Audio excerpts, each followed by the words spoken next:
கலைஞர் பேரை வைக்காம கரப்பாம்பூச்சி போல ஊருக்கு போய் பதவி வாங்கின எடப்பாடி பேரை வைக்கிறது அதான் நேற்றே சொல்லிட்டேனே. நீங்கள் அரசு நலத்திட்டத்துக்கெல்லாம் கருணாநிதியை தவிர வேற முன்னோர்கள் எங்களில் யாரும் இல்லையா? உங்கள் அப்பாவுக்கு பின்னாடி தான் இங்கே நாடு மக்கள்மா, நாங்கள் இந்த இனமா? சொல்லுங்கள், நீங்களே சொல்லுங்கள். எங்கள் முன்னோர்களாக மக்களுக்காக சிந்திக்காமல் என்ன பண்ணாங்க? மக்களுக்கு எதிராக சிந்திச்சு பேசி எழுதிக்கிட்டு இருந்தாங்களா? இந்த மண்ணிலே எத்தனை மகத்தான தலைவர்கள் சொல்லுங்கள், நீங்களே சொல்லுங்கள். நேசமணியை தாண்டி இல்லை ஜீவானந்தை தாண்டி அப்படி யார் இருக்காங்களா? சொல்லுங்கள். அவங்களாம் இல்லை. இந்த மண்ணில் சொல்லுங்கள். ஒவ்வொரு இதுலையும் தமிழ் இனத்தில் இல்லாத முன்னோர்களா, பெருமைக்குரிய ஆன்றோர்களா, சான்றோர்களா, தியாகிகளா? இந்த நிலத்தில் கப்பலோட்டிய தமிழன் என் பாட்டனரை தாண்டிய ஒரு ஈகி இருக்கானா, ஒரு தியாகி இருக்கானா? சொல்லுங்க. படிப்பகமா அவர் தான், விளையாட்டு திடலா அவர் தான், மருத்துவமனையா அவர் பேர் தான். இதெல்லாம் யாரு காசுல கட்டப்படுதுன்னு பாருங்க. பேருந்து நிலையமா அவர் பேர் தான் வைப்பீங்க, பன்னாட்டு மையமா அவர் பேரை தான் சொல்லுவீங்க. ஆசிரியருக்கு சம்பளம் கொடுக்க காசு கிடையாது, பழைய ஓய்வூதிய திட்டத்தை கொடுக்க முடியாதுன்றீங்க. பலாயிரக்கணக்கான ஆசிரியர்கள் பயிற்சி தேர்வு எழுதி வெற்றி பெற்றுட்டு பணி நியமனத்துக்கு காத்திருக்கான். பகுதி நேர ஆசிரியருக்கு ஊதியம் கொடுக்க காசு இல்லை. கேட்டா நீங்க சொல்றீங்க பணம் பத்தலைன்றீங்க. இப்ப இதுக்கு இங்க இருந்து வருது காசு? உங்க அப்பா பேரை வைங்க, நாங்க வேணாம்னு சொல்ல. இப்ப எங்க அப்பனுக்கு சமாதி நான் கட்டியிருக்கேன். உங்க அப்பாவுக்கு சமாதி யார் கட்டினது? யார் காசு? அந்த 250 கோடி யாரு காசு? எங்க ஆத்தால அப்பன் காசு எடுத்து உங்க அப்பா பேர்ல கட்டுறதுக்கு நீங்க யாரு? சொல்லுங்க. உங்க குடும்ப சொத்தாது எல்லாம்? என்னது இது? தமிழர்களை வச்சு பிழைச்சிருக்கீங்க, தமிழர்களை வச்சு பிழைச்சிருக்கீங்க. நீங்க உழைச்சதை சொல்லுங்க. என்ன உழைச்சிங்க? காவிரி நதிநீர் உரிமை பறி போனது யாரால? கச்சத்தீவு பறி கொடுக்கும் போது, பறித்து எடுத்து இந்திரா காந்தி கொடுக்கும் போது இங்க அதிகாரத்தில் இருந்த பெருந்தகை யாரு? இந்த ஸ்டெர்லைட் அணு உலை மாதிரி நச்சு ஆலைகள், டால்மியா சிமெண்ட் மாதிரி, இந்த மீத்தேன் ஈத்தேன் இந்த மாதிரி இந்த நிலத்தை வளத்தை நஞ்சாக்குற இந்த நாசகார திட்டங்கள் வரும்போதெல்லாம் அதிகாரத்தில் இருந்தது யாரு? கேட்கறதுக்கு பதில் சொல்லுங்க. யாரு? இத்தனை மாநில உரிமையும் பறி போகும்போது, கல்வி பொதுப்பட்டியலுக்கு போகும்போது பார்த்துட்டு இருந்தது யாரு? மருத்துவம், ஒரே நாடு, ஒரே ரேஷன் கார்டு, ஒரே தேர்வு, ஒரே வரியெல்லாம் பார்த்துக்கிட்டு இருக்கிறது யாரு? இது ஒரே நாடா இல்ல பல நாடுகளின் ஐக்கியமா? சொல்லுங்க, நீங்க சொல்லுங்க. India that is Bharat shall be an union of states. அதான அரசியலமைப்பு சொல்லுது. ஆல் இந்திய ரேடியோ தானே, மாநிலங்கள் அவை தானே அது. அப்புறம் எல்லாத்தையும் விட்டுட்டு மாநில உரிமை, அந்த உரிமை, இந்த உரிமை, வெற்று வார்த்தைகளை பேசி பேசி ஏமாத்தி என்ன வச்சிருக்கீங்க நீங்க? சிந்திச்சது என்ன சொல்லுங்க? எல்லாம் துரோகம், துரோகம், திட்டமிட்ட வஞ்சகம், சூழ்ச்சி, துரோகம். சாதி வாரி கணக்கெடுப்பு எடுக்க துப்பு இருந்துச்சா உங்களுக்கு? துணிவு இருந்துச்சா? சமூக நீதி ஏன் பேசுறீங்க? சமூக நீதி பேச தகுதி, அருகதை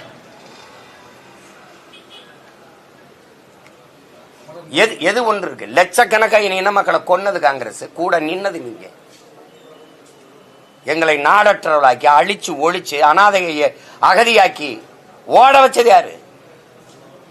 இந்த இந்தியானா நாடை மொத்தமா குறை சொல்ல முடியாது. காங்கிரஸ் ஆட்சி, அந்த கட்சியோட கூடி பிடிச்சு கொஞ்சி குழாவி கூட்டணி வச்சுக்கிட்டு எங்களை கொண்டு குவிச்சதுக்கு காவிரியில ஒரு சொட்டு தண்ணி தர முடியாதுன்னு சீதாராமையாவும் துணை முதல்வர் சிவகுமார் சொல்றாங்களா இல்லையா? சொல்றாங்களா இல்லையா? அந்த கட்சியின் வெற்றிக்கு இந்த மாநில கட்சி தலைவர் இல்ல, திமுக கட்சி தலைவர் ஐயா, இந்த நாட்டின் முதலமைச்சர் போய் வெற்றிக்கு வாக்கு சேகரிச்சாரா இல்லையா? நீங்க எல்லாம் சொல்லுங்க. சேகரிச்சாரா இல்லையா சொல்லுங்க. நீங்க கேள்வி கேட்டா நான் பதில் சொல்றேன்ல. சேகரிச்சாரா இல்லையா? இந்த மண்ணின் மக்களுக்கு ஒரு சொட்டு தண்ணி தர முடியாதுன்னு சொல்றவனுக்கு ஓட்டு கேட்க நீங்க யார்? அது என் மாநில முதலமைச்சர் எப்படி கேட்கலாம்? ஒரு சொட்டு தண்ணி தர முடியாத உன்னோட சீட்டும் இல்ல கூட்டும் இல்லடா, உனக்கு ஒரு சீட்டும் இல்ல கூட்டும் இல்லைன்னு சொல்ல ஏன் உங்களுக்கு துணிவு இல்ல? இப்ப எதுக்காக 10 சீட்டு பரிசு கொடுத்து வெல்ல வச்சிருக்கீங்க இந்த காங்கிரஸ்? என்ன கொன்னதுக்கா? 850 பேரை இந்திய கடலுக்குள்ள கொண்டிருக்கான சிங்கள, அந்த கேள்வி கேட்காது இருந்ததுக்கா? சொல்லுங்க. 400 டிஎம்சி வந்து கொண்டு இருந்ததா இல்லையா காவிரியில் இருந்து எனக்கு நதிநீர்? அது யார் ஆட்சியில பறி போச்சு? இவ்வளவு பேர் இருக்கீங்களா, கற்றறிந்த பெருமக்கள் அதிகமா கன்னியாகுமரியில் இருக்காங்கிறாங்க. தமிழ்நாட்டில் இருக்கிற மாநிலங்களே அதிக கல்வியறிவு பெற்ற மாவட்டம்ங்கிறாங்களே. எல்லாரும் உம்முன்னு உட்காந்துருக்கீங்க. நீங்க கேள்விதான் கேட்பீங்க, பதில் நான் தான் சொல்லணுமா? இதுக்கு தான் தினம் என்னை வந்து பத்திரிகையாளர் சந்திக்கிறீங்களா? நான் கேள்வி கேட்டாலும் நீங்க சொல்லணும். அது எப்படி இருக்குது? இது இது விலங்கலை. இது சும்மா ஏதாவது சொல்றது. எங்க அப்பா பேரை வைக்காம யாரு பேரை வைக்கிறது அப்படின்னா சும்மா ஒப்புக்கு பேரறிஞர் அண்ணாவாது. அண்ணா வரும்போது அரசியல் மேடையில் தமிழன் இன வரலாறு பேசப்பட்டது, இலக்கியம் பேசப்பட்டது, சிலப்பதிகாரம், மணிமேகலை, இதெல்லாம் அவர் வர்ற காலத்துல தான் அவர் தமிழ் இலக்கியங்கள்லாம் பேசப்பட்டது, வரலாறு பேசப்பட்டது. அந்த பெருந்தகை பேரை கூட நீங்க வைக்கலையே. ஏன்னா நீங்க நிறுவனமயப்படுத்துறீங்க. எங்க அப்பா தான் எல்லாம், அப்படி எங்க பார்த்தாலும் கருணாநிதி அவர்கள் பேர் இருக்கணும். நீங்க கட்டமைக்கிறீங்க. நாளை எங்களுக்கு பின்னாடி வர்ற தலைமுறை ஓ இவர் தான் நீங்க தான் பேசுறீங்களா நவீன தமிழகத்தை உருவாக்கிய சிற்பி அப்படின்னு. என்ன சிற்பி? குடிச்சிட்டு குப்பரை வந்து கிடக்குறானே அந்த சிற்பியா? மக்களை பத்தி சிந்திச்சவர் எப்படிங்க டாஸ்மார்க் திறந்தாரு, மதுக்கடையை திறந்தாரு, அப்புறம் மூடணுங்கிறீங்க, மறுபடியும் திறந்தீங்க. ஒரு மாவட்ட ஆட்சியர் சேலத்துல விற்பனை டாஸ்மார்க் சரக்கு விற்பனை மேலாளர்களை கூப்பிட்டு ஏன் வியாபாரம் குறைஞ்சிருச்சு, சரக்கு விற்பனை குறைஞ்சிருச்சுன்னு உட்கார்ந்து விவாதிக்கிறார். அரசு பள்ளியில சேர்ற மாணவர்கள், படிக்க வர மாணவர்கள் எண்ணிக்கை ஏன் குறைஞ்சது, தேர்ச்சி விழுக்காடு ஏன் குறைஞ்சது அப்படின்னு விவாதிச்சிருக்கீங்கள? நீங்க மக்களை பற்றி சிந்திக்கிறீங்க, நாங்க நம்பிடணும். 60 ஆண்டு 75 ஆண்டு கால கட்சி, 60 ஆண்டு கால ஆட்சிக்கு பிறகு வந்து 1000 ரூபாய் எங்க ஆத்தால கொடுத்துக்கிட்டு இருக்கீங்க. ஒரு நாளைக்கு 30 ரூபா காசு. படிக்க போற என் தங்கச்சிக்கு 1000, என் தம்பிகளுக்கு தமிழ் மகன் புரட்சி பெண் விருதுக்கு இந்த காசுக்கு பேரு புரட்சியா? 1000 ரூபாய்க்கு என் தங்கச்சி கையெழுந்துறது வறட்சியா? சொல்லுங்க. இந்த நிலைமையில வச்சுக்கிட்டு ஒருத்தரும் காசு கொடுக்கல. போக்குவரத்து தொழிலாளர்கள்லாம் போராடுறான், எங்களுக்கு எங்க பிடித்த பணத்தை கொடு அப்படின்னு. என்னுடைய நிலுவைத் தொகை, என்னுடைய பணத்தை கொடுங்க. எங்க அந்த பணம்? டாஸ்மார்க் சரக்கை கூடுதலா விற்பனை செய்ய இந்த தீபாவளிக்கு அதிகப்படியான கூடுதலா ஒவ்வொரு கடையிலையும் விரிவாக்கம் செஞ்சல இல்லையா? அதை மட்டும் சொல்லுங்க. 3100 கடைக்கு மேல எக்ஸ்ட்ரா டோர் கூடுதலா கதை வச்சு உண்மையே சொல்லுங்க. ஒத்துக்கிறீங்களா? இல்ல மக்களை பற்றி சிந்திக்கிறீங்க நீங்க. என்ன அமரன் படம் சர்ச்சையாயிருக்கு. நடிகர் கமல்ஹாசனை திருமுருகன் தாண்டி கடுமையா சாடிட்டார். அதுக்குள்ள நான் வரல. அது ஒருத்தனுடைய ஒரு முகுந்தன்கிற ஒரு ராணுவனுடைய அது வாழ்க்கையில் நடந்த நிகழ்வு அப்படின்னு எழுதப்பட்டிருக்கு. அது படமா பார்த்தீங்கன்னா அதனால நேர்த்தியான படம், அதோட விட்டுறணும். அதே எங்கள் அண்ணன் கமல்ஹாசன் விஸ்வரூம்னு படம் எடுக்கும்போது தொழுதுட்டு போய் குண்டு வெடிக்கிற மாதிரி ஒரு எடுத்திருந்தாரு. அப்போ நான் ஒருத்தன் தான் சண்டை போட்டேன், எனக்கு துணைக்கு நீங்கள் யாரும் வரல. அவ்வளவு தடவை இந்த யாசின் மாளிகை கூட்டிட்டு வந்து மாநாடு போட்டேன், என் மேலே பெரியதுன்னு. அன்னைக்கு சீமான் செஞ்சது ஆமாம், எனக்கு ஆதரவாக நீங்கள் யாரும் குரல் கொடுக்க வரல.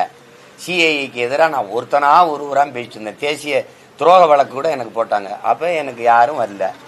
இஸ்லாமிய சிறை கைதியில் விடுதலை செய்யுங்கன்னு நான் ஊராக கூட்டம் போட்டு வந்தேன், எனக்கு யாரும் ஆதரவு கொடுக்கல. எனக்காக தான் ஒரு ஆதிநாராயணன் தலைமையில் ஒரு இதே போட்டார் ஆணையமே. அது போட்டதோட சரி, என்னை ரோட்டில் போட்டால் அவருக்கு தான் ஓட்ட போட்டீங்க, அவ்வளவு.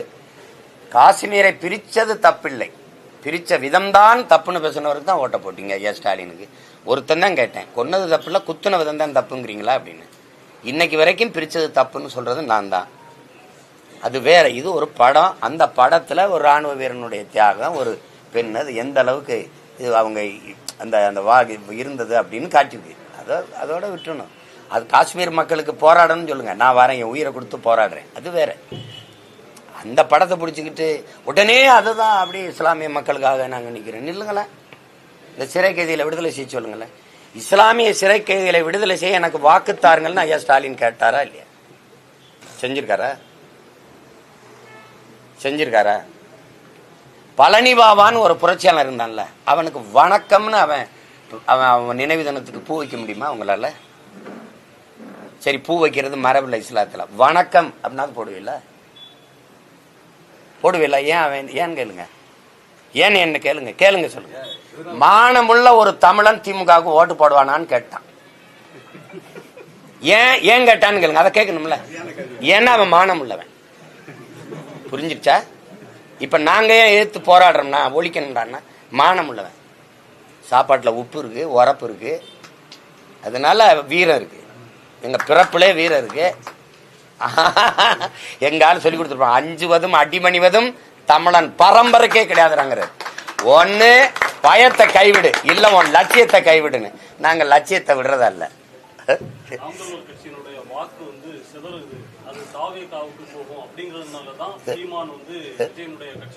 இது சில பைத்தியங்களின் புலம்பல்.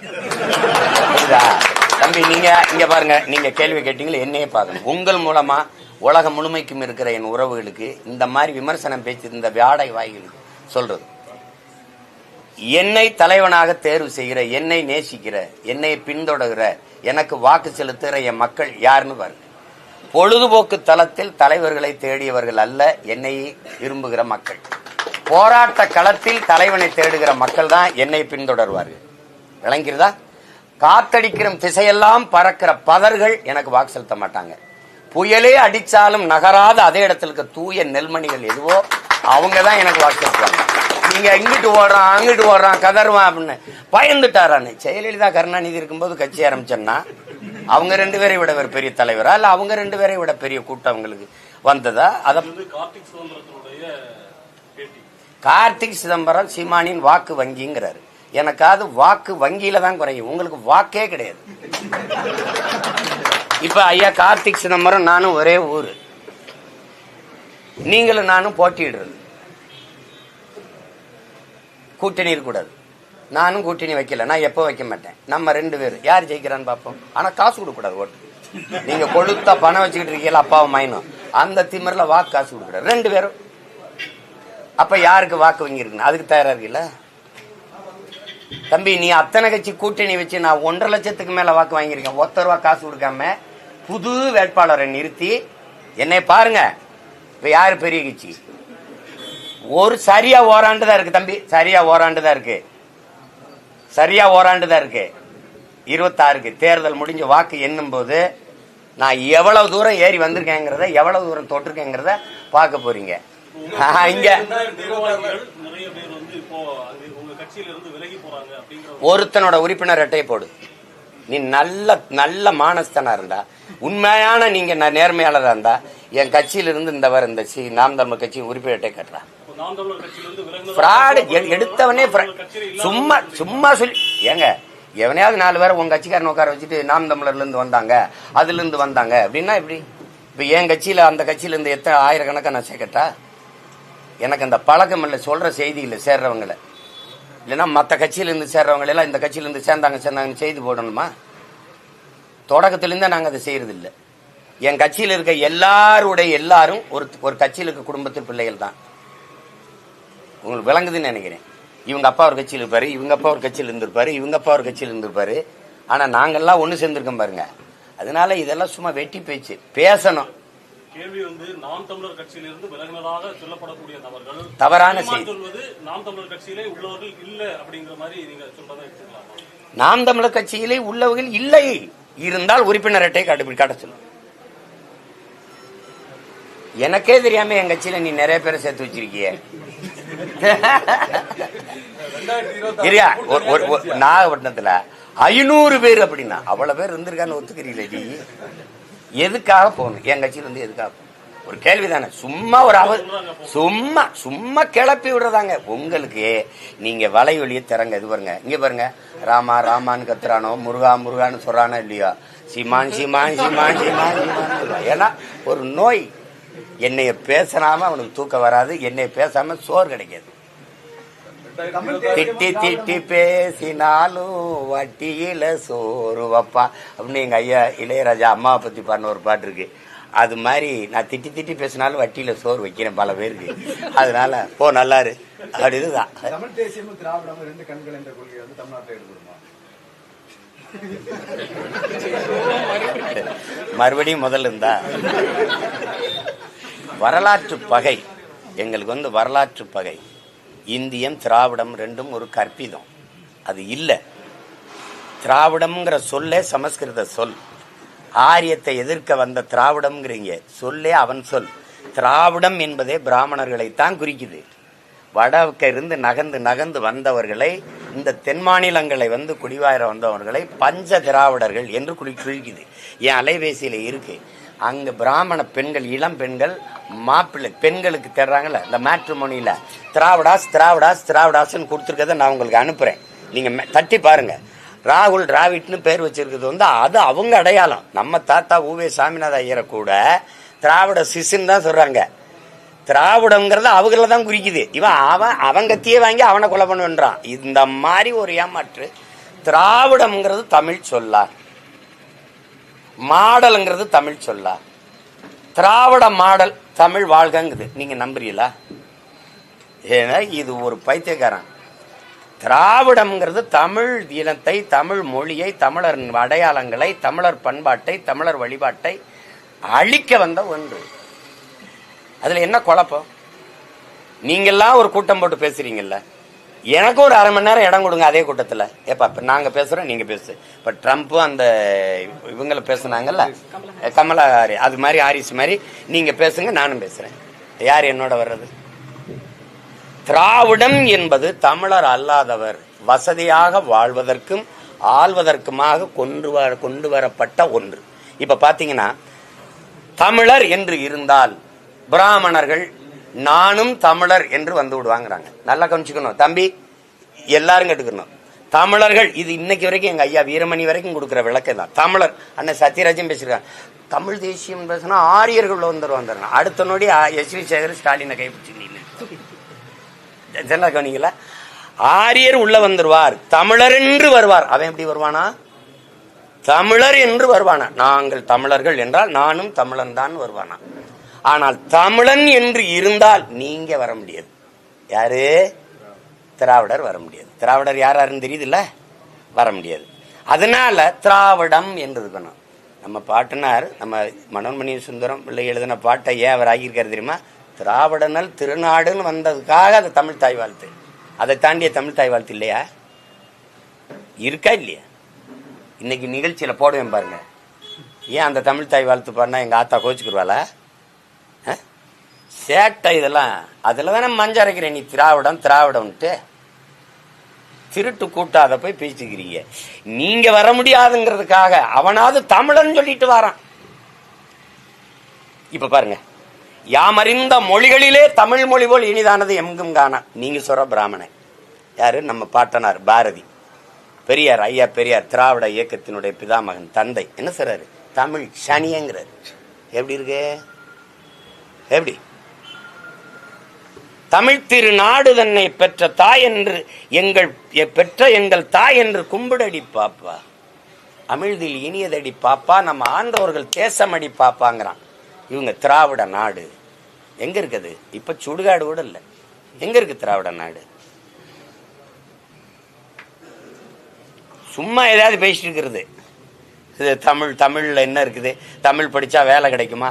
தமிழ் படிச்சா சோறு கிடைக்குமா? சோறும் வேலையுமாடா? நாய் பண்ணியோட தான்டா சோறு. இங்கிலீஷ் படிச்சுட்டா வேலை திங்க, அது சோறு திங்குது. உங்க விஜயா? எங்க விஜயங்கிறீங்கள? அவரு தெரியாம சொல்றாரு. அவர் தெரியாம சொல்றாரு. நான் 5 வயசுல இருந்து இந்த களத்துல இருக்கேன். 5ஆப்பு படிக்கும்போது இளையான்குடி கடத்தருவில் இருந்து கம்யூனிஸ்ட் கட்சி கொடியை பிடிச்சிக்கிட்டு சிவகங்கை மாவட்ட ஆட்சியர் அலுவலகத்துக்கு விவசாயி போராட்டத்தில் பேரணிக்கு போகும்போது சின்ன பையனா கொடி பிடிச்சிட்டு போனது ஞாபகம் இருக்கு. அப்ப இருந்து இருக்கேன். புரியுதா? நான் டீசென்ட் பாலிட்டிஷியன் கிடையாது, டீப் பாலிட்டிஷியன். பாலிஸ்டா பாலிசி செய்யறவன் இல்ல, பாலிடிக்ஸ் செய்யறதும் இல்ல, பாலிசி பாலிடிக்ஸ் செய்யறவன். ரெண்டுக்கு ரொம்ப வேறுபாடு இருக்குது. நெஞ்சு முழுக்க காயம், புரியுதா? வலி.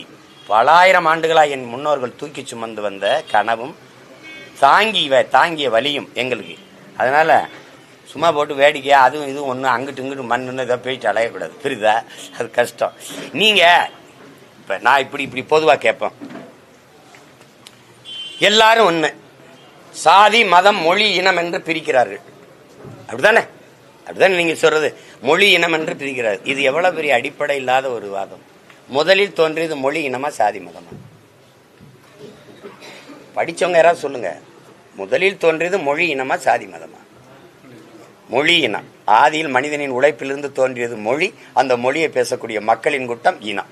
ரொம்ப ரொம்ப பின்னாடி ரொம்ப இடைவந்த சாதி எனும் இடர் ஒளிந்தால்ங்கிறான் நம்ம தாத்தா புரட்சி பாவலன். அப்ப இடையில வந்த சாதி, இதை எப்படி முன்னாடி போட்டீங்க சாதி மதம்னு? உலகம் முழுமைக்கும் அரசியல் மொழியின் அடிப்படையில் தான் கட்டமைக்கப்பட்டிருக்கு. அதை நல்லா விளங்கிக்கணும். அப்ப நீங்க தமிழ் மொழி இனம்னு நீங்க பிரிக்கிறதுனா, இங்கிலாந்துல இருந்து அயர்லாந்து ஏன் பிரிஞ்சு? நீ இங்கிலீஷ், நான் ஐரிஷ். பாகிஸ்தான்ல இருந்து பங்களாதேஷ், நீ உருது, நான் வங்காளி. இலங்கையில இருந்து நாங்க தானே, நீ சிங்களன், நான் தமிழன். விளங்குதா? இது விடுதலை போராட்டமா பிரிவினையா? சரி, எப்படியும் வேணா விடுங்க. இப்ப நீங்க எல்லாரும் வந்துருச்சு, எல்லாரும் ஒண்ணுதான், பிரிவினையே கூடாது. சரி, நிலம் இந்த மாதிரி இதெல்லாம் பிரிக்க கூடாது. சரி, மொழி என்னம்னு பிரிக்கல. அப்படின்னா நீங்க என்ன பண்ணிருக்கணும்? உலக வெற்றி கழகம்னு ஆரம்பிச்சிருக்கணும். நீங்க ஏன் தமிழக வெற்றி கழகம் ஆரம்பிச்சீங்க? உங்களுக்கு தான் கேரளாவில் ரசிகர்கள் அதிகம், ஆந்திராவில் ரசிகர்கள் அதிகம், தென் மாநிலங்கள் எல்லா இடங்களும் ரசிகர்கள். கேரளாவில் இந்த கட்சி ஆரம்பிச்சிருக்கலாமே. நான் கேட்கறதுக்கு பதில் சொல்லணும். நான் புரியுதா? அப்ப இது எவ்வளவு எப்படி அடிப்படை இல்லாம நீங்க போயிட்டு அலைஞ்சீங்கன்னா எப்படி? தமிழக வெற்றி கழகம்னு ஏன் வைக்கிறீங்க நீங்க? உலக வெற்றி கழகம், அகில உலக வெற்றி கழகம் முடிஞ்சு போச்சு. யாராவது கேள்வி கேட்டா சொல்லுங்க. இருக்குதா இல்லையா அதை சொல்லுங்க. நிலம்னு பிரிக்கிறாங்க, மொழி இனம்னு பிரிக்கிறாங்கன்னா இதுல அகில உலக தானே இருந்திருக்கணும். எங்க வேணாலும் கட்சி ஆரம்பிக்க வேண்டியதானே. இப்ப அண்ணாமலையிட்டு தம்பிட்டு அதான் கேட்டேன். நீங்க இவர்கள் தமிழ் தமிழ், நீ ஏப்ப கர்நாடக மாநில தலைவர் ஆகிட்டு போண்டியதானப்பா? ஒரே கட்சி இந்தியா முழுமைக்கு ஆள்றீங்க. நீங்க கர்நாடகாவில் தான் அதிகாரியா இருந்திருக்கீங்க, ஐபிஎஸ் அதிகாரியா. நீங்க அதே மாநிலத்தில் போய் மாநில தலைவர் ஆயிருங்களேன். நான் அந்த அரசியலை விட்டுறேன், கலைச்சிடறேன், தமிழ் தேசிய அரசியல் தப்புடா அப்படின்னு சொல்லிடுறேன். ஏப்பா நீங்க எல்லாம் இத்தனை ஆண்டுகளா என் நிலத்தை கும்மி அடிக்கிறீங்க. வந்த போனவெல்லாம் நாட்டை ஆள்றான், மலையாளி ஆள்றாரு, தெலுங்கர் ஆள்றாரு, கன்னடர் ஆள்றாரு. ஒரே ஒருத்தன், ஒரு மரத்தமிழ எங்கல்ல ஒருத்தன், எங்க சொந்தக்காரன் கார்த்திகை பாண்டியன், ஒரிசாவா ஆளுவான், ஆள வாய்ப்பு இருக்குங்கிற நிலைதான். ஆளலாம், அவன் வரலாம்னு ஒரு வாய்ப்பு. எல்லா பயிலும் சேர்ந்து அடிச்சு அவனை மூடி வச்சுட்டீங்களடா. பாய் பாய் பாண்டியா, ஒரு தமிழன் ஒரிசாவை ஆள்வதா அப்படின்னு. அதே நான் பேசினா பாசிசம் ஆயிருது, நீங்க பேசினா நேஷனலிசம் ஆயிருதா? வெறிவருமா வராதா? மானத்துக்காக உயிரை விட்ட இன கூட்டம் என்ன சேட்டை இது? உனக்கு ஒண்ணு எனக்கு ஒண்ணா? உனக்கெல்லாம் வந்தா ரத்தம், எங்களுக்கு வந்தா தக்காளி சட்னி ஆயிருதாடா? எவனா ஒருத்தர் சொல்ல சொல்லி, ஏன் கார்த்திகை பாண்டியன நீ அங்கிருந்து தூக்குன? பீகார் போனா பீகாரியா பகாரியான்னு நிதிஷ்குமார் பேசுவாரு, ஒன்னும் பேசுறது இல்ல. இதே பிரதமர் பஞ்சாப்ல போனா பஞ்சாபியன் தான் ஆளணும்னு பேசுறது. ஏன்னா அரவிந்த் கெஜ்ரிவால் உள்ள வந்துருவானோன்னு. இங்க வந்தா இந்தியன் பேசுறது. தெலுங்கு தேசம்னு கட்சி வச்சவரோட எதுக்கு நீ கூட்டணி வச்ச? எதுக்கு வச்ச? இந்திய தேசம் பேசுற, தேசிய இறையாண்மை பேசுற, ஒருமைப்பாடு பேசுற. என்டி ராமாராவ் பேசுற தெலுங்கு தேசம் உனக்கு இனிக்குது. சீமான் பேசுற, பிரபாகரன் பிள்ளைகளை பேசுற தமிழ் தேசியம் ஏன் கசக்குது? எப்படி? நாம் பேசுறது பாசிசம், செப்பரேட்டிசம், தேச துரோகம், ஆன்டி இந்தியன், அப்பத்தா இந்தியன், பாட்டி இந்தியன் எல்லாம் பேசிக்கிறியே. தெலுங்கு தேசத்தோட ஏன் கூட்டணி வச்ச? அந்த தெலுங்கு தேச தயவுல தானே ஆட்சி நடத்திக்கிட்டு இருக்க. அப்ப தெலுங்கு தேசம் இனிக்கும், தமிழ் தேசம் கசக்கும். சொல்லு, வெளிப்படையா சொல்லு. அடிப்படை தெரியாம பேசிட்டு கூடாது.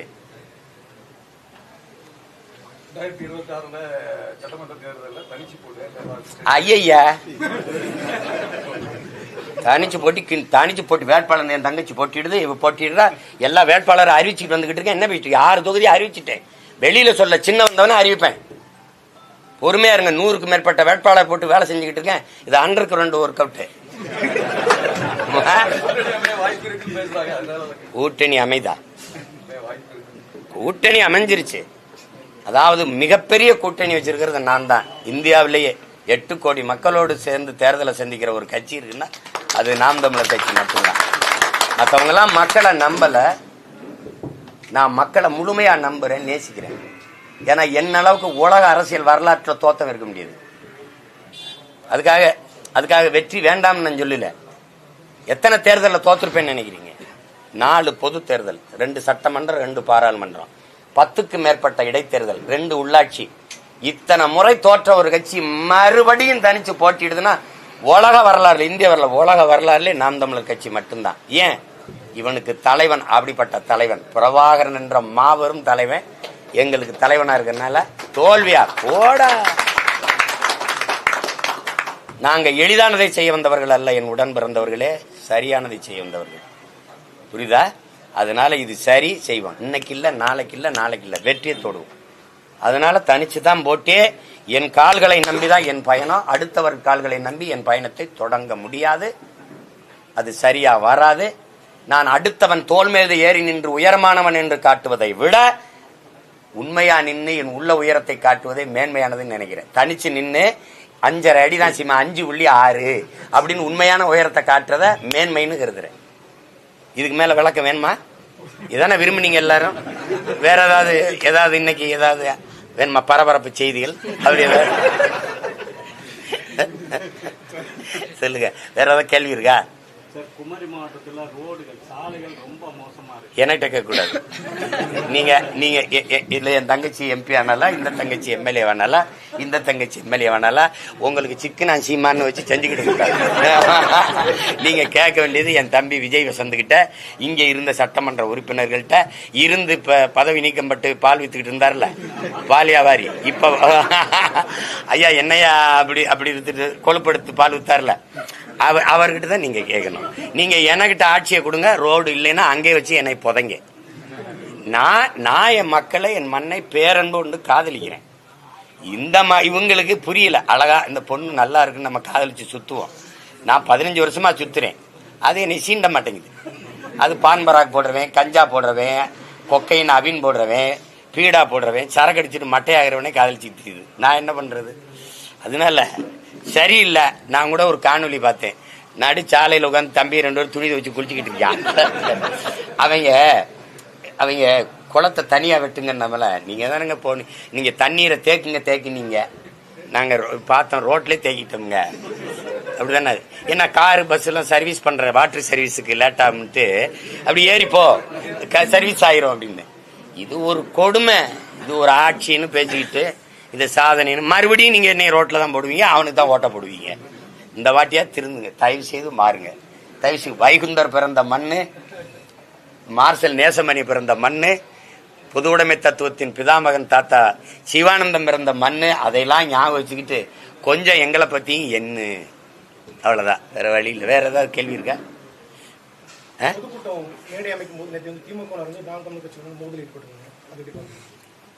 பயம். என்னை சந்துக்குள்ள இருட்டுக்குள்ள முட்டு சந்துக்குள்ள அடைக்க வேண்டிய தேவை இருக்கு. அப்படிதான் பண்ணாங்க. நவம்பர் 1க்கு ஆள் ஒரு அதாவது எப்படி சொல்றது, ஒரு ஆள் நடக்க கூட வழி இல்லாத இடத்துல கொண்டு என்னை போட விட்டாங்க. இங்கேயும் அதே தான். அதனால ஒண்ணும் இல்லை. நீங்க இப்படியே இன்னைக்கு விட்டீங்கன்னா கூட பேசிடுவேன். எனக்கு ஒன்றும் கிடையாது. அது ஒண்ணும் இல்லை. அது நெருக்கடி தரதானே செய்வாங்க. அதிகாரம் எங்களை பார்த்து அஞ்சுது. நீங்க தான் சொல்லுங்க, இது ஜனநாயக நாடு, சகோதரத்துவம், சமத்துவம், சம உரிமைலாம் இருக்குன்னா திமுக இந்த இடத்துல இந்த மாதிரி இடங்கள்ல பொதுக்கூட்டம் போடுமா? போடாதுல்ல. பெரிய இடம் பார்த்து போடும்ல. இப்ப எங்களுக்கே அந்த மாதிரி அனுமதி கொடுக்கறது இல்லை. சரி, புரட்சிங்கிறது என்ன? இந்த இடையூறுகளாம் தாண்டி அலை இல்லாத கடலால் நல்ல மாலுமியை உருவாக்க முடியாது. உங்களுக்கு புரியுதுன்னு நினைக்கிறேன். அதனால தடையில்லாத படைக்கு என்ன வேலை இருக்கு? எதிர்ப்பு இல்லாத படைக்கு என்ன வேலை இருக்கு? அதனால ஒண்ணும் இல்லை. எதா இருந்தாலும் நாங்க ஏறி வருவோம். ஏன்னா எங்களுக்கு லட்சிய உறுதி இருக்கு. கொஞ்ச நாள் பொறுங்க. 26 எனக்கு ஓட்டு போடுங்க. நான் வந்து நல்லா ரோட்டை போடுறேன். ஏடா தங்கச்சி, வேற ஏதாவது கேள்வி இருக்கா? கேள்வியை தீர்ந்துருச்சா? போதும். நன்றி, வணக்கம். நாம் தமிழ்.